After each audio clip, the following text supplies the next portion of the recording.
All right, we just finished our ride and we're here with Beth Walters and Teri Danielson, and we're going to talk about a good newbie question, which is, what kind of bike do I need for a gravel ride? Teri rides a mountain bike and Beth is on a gravel bike. So tell us about the differences between these two bikes. So I've always been a mountain bike rider. I have never had a gravel bike. So when I wanted to start riding gravel, I rode what I had, which is a mountain bike. So I have the advantage of wider tires with more knobs on the tires that give me more traction either through sand or on really rough rubble. And I probably can go faster downhill because I don't have to be as cautious about exactly where my tires roll. The other difference between a mountain bike and a gravel bike is that the mountain bike has suspension as an optional feature. Now I just have a shock on the front of this bike and I do not on the back. It's a hardtail on the back. So it gives me lighter weight bike, but it does give me the benefit of being able to bounce over rougher terrain with my front wheel without really thinking about it as far as my comfort level with confidence on the bike. And suspension just means when the bike bounces, you're gonna bounce. It's gonna bounce. Yep. With It you. just means that just like there's that. some give to the front tire, and it's gonna let the bike absorb rather than your body. Which Beth's bike does not have. My bike does not have, and I do have a mountain bike. It is a full suspension bike, so it is a good bit heavier. And so one of the benefits and why I liked having the gravel bike and wanted to get the gravel bike is the weight. So it's just especially going uphill, perhaps riding uphill, lighter weight bike. You're just having to maybe not work quite as hard to get that bike up the hill.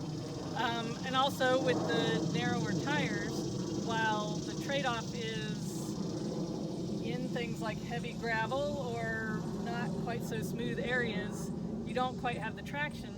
But oftentimes when we're riding gravel, we'll have stretches of times where we're out on paved roads. And on the paved roads, there's something called rolling resistance, and that's basically how hard you have to work to, move your tire forward. And a fatter, knobbier tire has more rolling resistance, so you have to work harder on the times when you're on pavement. So it really is a trade-off kind of thing, and your own personal preference of what you like and what you want to have, and also whether you want to either pay for, maintain, store multiple bikes. So Exactly. Sometimes because you just want one that's sort of jack of all trades, do everything for you. Yeah. If money was no object, I would also have a gravel bike because there are definitely rides where it's an advantage. But some of the attitude is ride what you have, right? Right, exactly. Yeah. What about, so people have said it's a little more comfortable to ride a road bike because of the geometry than a mountain bike for longer distances. Do you find that to be true? Wow, I think it's all what you train on. I ride both. So I have a road bike that I put a lot more miles on, probably because you count like twice as many miles on the road bike compared to off-road, just because of the time commitment and the pace you can go. I don't think comfort is an issue if your bike is fitted for you.